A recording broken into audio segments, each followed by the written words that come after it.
শুভরাত্রি প্রিয় ভিউয়ার্স, কেমন আছেন? আশা করি আপনারা সবাই ভালো আছেন। পবিত্র জেরুজালেম শহর মুসলিম সৈন্যরা ঘিরে রেখেছে। মুসলিম সেনা প্রধানরা, মুসলিম সৈন্যরা পবিত্র জেরুজালেম শহর ঘিরে রেখেছে। হ্যাঁ, ঠিক শুনছেন, যেখানে বাইতুল মুকাদ্দাস বর্তমানে রয়েছে, সেই শহরটাই হচ্ছে পবিত্র জেরুজালেম শহর। এটা মুসলিমদের কাছে যেভাবে পবিত্র, ইহুদি খ্রিস্টান ওরাও এটাকে পবিত্র স্থান মনে করে এবং ওদের ধর্মীয় দিক দিয়ে এই শহরটা অত্যন্ত গুরুত্বপূর্ণ। সো মুসলিম সৈন্যরা কিংবা মুসলিম সেনাপতিরা সেই শহরটাকে ঘিরে অবরোধ করে রেখেছে। তো অবরোধ করার ফলশ্রুতিতে তৎকালীন সময়ে যারা ওই জেরুজালেমের শাসক গোষ্ঠী ছিলেন, নেতারা ছিলেন, ওনারা ঘোষণা দিতে বাধ্য হলেন যে আমরা আত্মসমর্পণ করব। এই ঘোষণা আসলে না দিয়ে তো ওনাদের কোনো উপায়ও ছিল না, তাই না? ঘোষণা ওনাদের দেওয়া লাগছে, হ্যাঁ, বাধ্য হয়েও। ওনারা বলছে আমরা এই জেরুজালেম শহরকে মুসলিমদের হাতে তুলে দেব, তবে শর্ত হচ্ছে সেটা তোমাদের সৈন্যদের কাছে না, বরং তোমাদের যে খলিফা হযরত ওমর ইবনে খাত্তাব রাদিয়াল্লাহু তাআলা আনহু, তোমাদের আমির, তার হাতে আমরা এই জেরুজালেম শহর তুলে দিতে চাই, তাকে আসতে হবে। প্রিয় ভিউয়ার্স, সো ওমর রাদিয়াল্লাহু তাআলা আনহু অবস্থান করতেছিলেন মদিনায়, প্রায় 900 মাইল, কিলোমিটার, 900 কিলোমিটার নাকি 900 mile, maybe, I don't know about that, মনে না এখন। যাই হোক, 900 মাইল ধরে নিলাম বা কিলোমিটার, এত দূরত্বে অবস্থান করতেছিলেন ওমর রাদিয়াল্লাহু তাআলা আনহু। তো ওমর রাদিয়াল্লাহু তাআলা আনহুর কাছে এই সংবাদটা পৌঁছানোর পরে কে না চায় রক্তপাতহীন একটা শহরকে বিজয় করতে। সো ওমর রাদিয়াল্লাহু তাআলা আনহু সেটাই চেয়েছিলেন, যে কোনো যুদ্ধ হবে না, রক্তপাত চাই না, আমরা বিজয় চাই। আচ্ছা প্রিয় ভিউয়ার্স, তো দেখা গেল ওমর রাদিয়াল্লাহু তাআলা আনহু তার কাছে যেহেতু ওমর রাদিয়াল্লাহু তাআলা আনহুর কাছে যেহেতু জেরুজালেম শহরের নেতারা শহরটাকে তুলে দিতে চাচ্ছিলেন, সো ওমর রাদিয়াল্লাহু তাআলা আনহু জেরুজালেমে আসার জন্য প্রস্তুতি গ্রহণ করলেন এবং রওনা দিলেন। আচ্ছা, আমরা আমাদের বর্তমান সময় দেখি যে কোনো রাষ্ট্রীয় সফরে যদি রাষ্ট্রপ্রধান যায়, তাহলে কত গাড়ি, কত প্রোটোকল, কত নিরাপত্তা, সাধারণ জনগণের গাড়ি চলাচল বন্ধ করে দিয়ে তাদের রাষ্ট্রপ্রধানদের গাড়ি যেতে বাধ্য করা হয় প্রশাসনের মাধ্যমে। কিন্তু ওমর রাদিয়াল্লাহু তাআলা কি বললেন জানেন? কোনো প্রোটোকল নাই, নো প্রোটোকল। সো ওমর রাদিয়াল্লাহু তাআলা বললেন কি, তার যে ভৃত্য, I mean servant, you know about the what does mean of servant, right? So servant মানে হচ্ছে চাকর বলতে পারেন। হ্যাঁ, ইয়েস, ইটস ট্রু। সো এই ভৃত্য ওনাকে নিলেন সাথে, আর যানবাহন হিসেবে নিলেন একটা উট। উনি চাইলেই নিতে পারতেন নিরাপত্তা রক্ষী কিংবা অনেক নামি দামি উট যারা যুদ্ধে ব্যবহৃত হয়, সামথিং লাইক দ্যাট। কিন্তু উনি একটা উট নিলেন। তো উটে করে ওমর রাদিয়াল্লাহু তাআলা এবং তার ভৃত্য যাচ্ছিলেন। যেতে যেতে একটা মুহূর্তে ওমর রাদিয়াল্লাহু তাআলা থমকে দাঁড়ালেন এবং বললেন যে যেভাবেই হোক উট থেকে আমাদের নামতে হবে। কেন? কারণ হচ্ছে এই উটটা দুর্বল মনে হচ্ছে, সে দুইজনকে নিয়ে পারতেছে না। সো কি করতে হবে? ওমর রাদিয়াল্লাহু তাআলা আনহু সেই ভৃত্যের সাথে একটা চুক্তি গ্রহণ করলেন, চুক্তিতে পৌঁছাইলেন তার চাকরের সাথে, যে কিছু পথ আমি এই উটের উপরে বসবো, আর তুমি কি করবা? উটের রশি ধরে ধরে ওরে নিয়ে যাবা, হ্যাঁ, হেঁটে হেঁটে। আচ্ছা, যে কথা বলতেছিলাম, যে ভৃত্যকে ওমর রাদিয়াল্লাহু তাআলা বললেন যে আবার কিছু দূর যাওয়ার পরে তুমি এই উটের উপরে উঠে বসবা, আর আমি ওমর বিশ্ব অর্ধেক জাহানের, পৃথিবীর অর্ধেক রাষ্ট্র ক্ষমতা প্রধান সেই ওমর রাদিয়াল্লাহু তাআলা সে বলতেছে যে আমি কি করব? আমি এই উটের রশি ধরে হেঁটে হেঁটে টেনে নিয়ে যাবো, হ্যাঁ, আর তুমি ওই উটের উপরে বসে থাকবা। তো এইভাবে একটা চুক্তি পত্র তাদের মধ্যে হইল। তো ধরে ধরে হেঁটে, আচ্ছা, ওমর রাদিয়াল্লাহু তাআলা আনহুর যে চাকর ভৃত্য, উনি কি করলেন? ওমর রাদিয়াল্লাহু তাআলা আনহু এর পালা আসলো। সো ওমর রাদিয়াল্লাহু তাআলা আনহু কি করলেন, উটের রশি ধরে টেনে টেনে নিয়ে যাচ্ছেন, আর ওদিকে উটের উপরে বসে আছে ওমর রাদিয়াল্লাহু তাআলা আনহুর সার্ভেন্ট, ভৃত্য চাকর যেটাকে বলি। সো এই দৃশ্যটা একদম সে জেরুজালেমের কাছে গিয়ে এমনটা হচ্ছিল। তো জেরুজালেম যারা ঘিরে রেখেছিল মুসলিম সৈন্যবাহিনী, ওনারা দেখলো সেনাপতি আসলো, মুসলিম সেনাপতি আয়েশা বলতেছে যে, হে ভাই ওমর, আপনি যে এই কাজটা করতেছেন, আপনি একজন রাষ্ট্রপ্রধান হইয়া উটের রশি ধরে টেনে টেনে নিয়ে যাচ্ছেন, আর উটের উপরে বসে আছে আপনার কৃতদাস, সার্ভেন্ট, গোলাম যেটাকে বলি, ভৃত্য, তাকে উটের উপরে বসেছেন, আর আপনি নিজে কি করতেছেন, হেঁটে হেঁটে যাচ্ছেন উটের রশি ধরে। তখন সাহাবারা আরো বললেন যে, আপনি যদি এমনটা করেন, অথচ আপনাকে এই জেরুজালেম শহরের নেতারা, এই জেরুজালেমের লোকেরা আপনাকে সম্মান করে এবং খুব ভয়ও পায়, এখন যদি আপনি এরকম করতে থাকেন, তো এরা দেখলে আসলে মানুষে কি বলবে।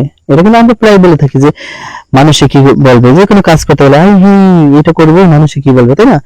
এরকমটা আমরা বলে থাকি, প্রিয় ভিউয়ার্স। সো ওমর রাদিয়াল্লাহু তাআলা বললেন যে, মানুষে কি বলবে এটা যদি আমি ভাবি, তাহলে আল্লাহ আমাকে কি বলবেন এটা ভাবার সময় আমার আর কোথায় থাকে।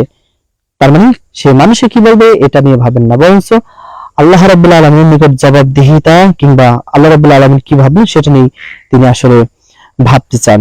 তো ওমর রাদিয়াল্লাহু তাআলা বলে দিলেন যে, আমার সাথে আর আমি ওমরের সাথে আর আমার ভৃত্যের সাথে, সার্ভেন্ট, কৃতদাস, ওর সাথে কি হয়েছে, একটা চুক্তি হয়েছে, যে চুক্তি অনুযায়ী সে পথে কিছু দূর সে পায়ে হেঁটে উটের রশি নিয়ে টানবে, আর আমি আমার উটের উপরে বসে বিশ্রামে থাকবো। তো সে সেটা করছে।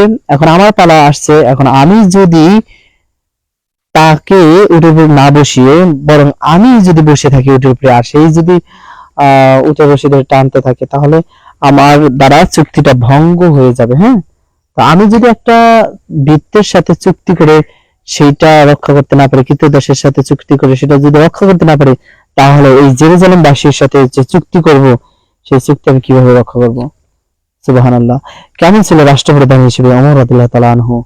তো দেখুন, আর আমরা দেখি যে আমাদের রাষ্ট্রপ্রধান বর্তমানে prime minister Tarique Rahman. So Tarique Rahman বিদেশে ছিল, আমরা জানি সবাই লন্ডনে ছিলেন। তো তারেক রহমান লন্ডনে থাকার পরে যখন আসলেন, উনি লন্ডন থেকে কি বিমানে আসবে বা কোন গাড়িতে উঠছিল, ফার্স্ট অফ অল এভরিথিং কিন্তু কি করেছে, লাইভ কাস্ট করা হয়েছে। এমনকি বাংলাদেশে কখন সে নামলো, তারপরে কোন গাড়িতে উঠলো, কোন রাস্তা আছে, এভরিথিং সময় কোনো লাইভ কাস্ট ছিল না, ইন্টারনেট ছিল না। সো দ্যাট ওমর রাদিয়াল্লাহু তাআলা আনহুকে কিন্তু তৎকালীন সময়ে নাম শুনছে মানুষে, কিন্তু দেখে নাই। সো কি হলো, জেরুজালেমবাসী চারদিকে দাঁড়িয়ে আছে, রাস্তার দুপাশে দাঁড়িয়ে আছে, আর ওমর রাদিয়াল্লাহু তাআলা আনহু উটের রশি ধরে টেনে টেনে তাদের মাঝ দিয়ে অতিক্রম করতেছে, আর উটের উপরে বসে আছে ওমর রাদিয়াল্লাহু তাআলা আনহু এর কি কৃতদাস, সার্ভেন্ট, ভৃত্য। তো এই জিনিসটা দেখা জেরুজালেমবাসী ওনারা ভাবছেন যে উপরে উটের উপরে যে বসা সেই ওমর।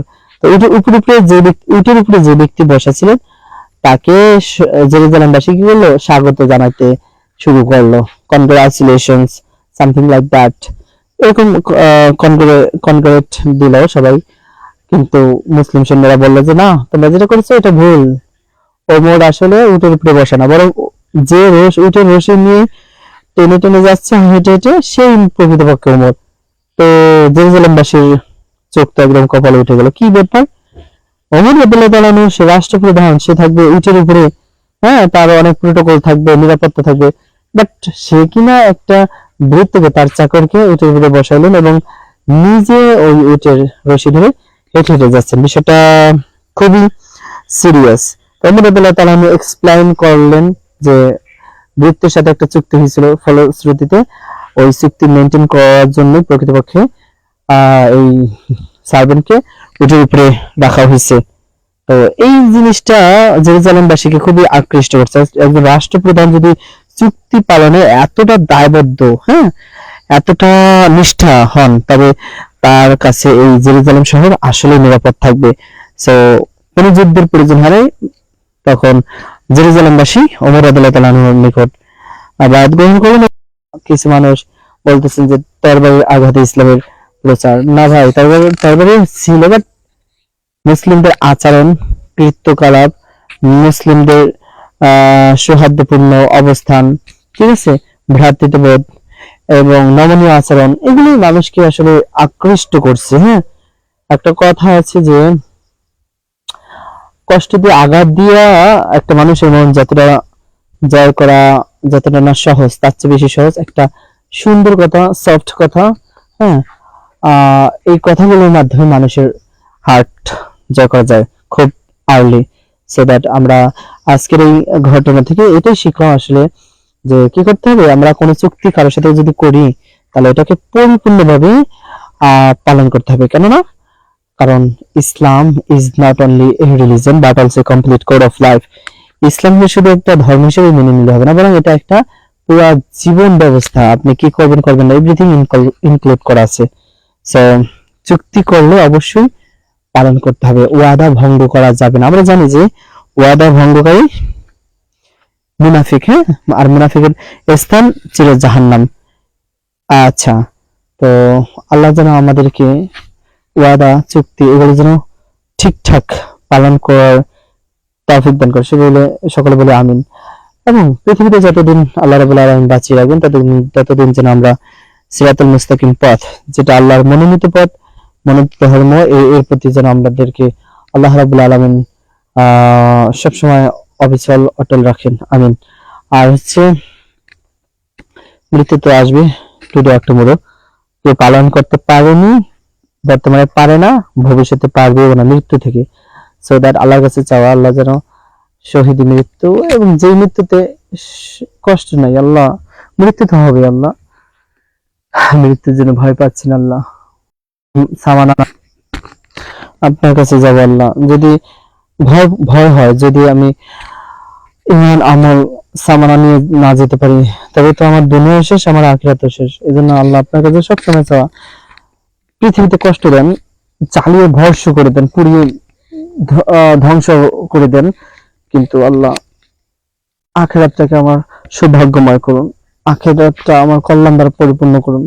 তবে আল্লাহর কাছে যাওয়া, দুনিয়া এবং আখিরাত উভয় জাহানে আমি এবং আমার পরিবার, আমার আত্মীয় স্বজন, ফ্রেন্ড, ফলোয়ার, এবং আমাকে যারা ভালোবাসে, যারা বাসে না, এভরিথিং, এভরিওয়ান, সবাইকে আল্লাহ ভালো রাখুন, সুস্থ রাখুন, দুনিয়া ও আখিরাতে সবাইকে কামিয়াবি দান করুন, কল্যাণ দান করুন, সেই প্রত্যাশা রেখে এবং সবার প্রতি প্রীতি, শুভেচ্ছা, ভালোবাসা। আপনারা আমার লাইভে কমেন্ট করবেন, রিয়াকশন দিবেন, এবং ভিডিও যেগুলো ছাড়বো বা পোস্ট করবো এগুলোতে রিয়াকশন করবেন। আজকে থেকে আমিও চুক্তিতে আবদ্ধ হচ্ছি, যেটা আমার সামনে আসবে ইনশাল্লাহ, ভালো কন্টেন্ট গুলো, এই কন্টেন্ট গুলোতে আমি আমার মতামত জানাবো, কমেন্ট করব এবং কি করব, লাইক করব। সো সবাই ভালো থাকবেন, ফি আমানিল্লাহ, আল্লাহ হাফেজ।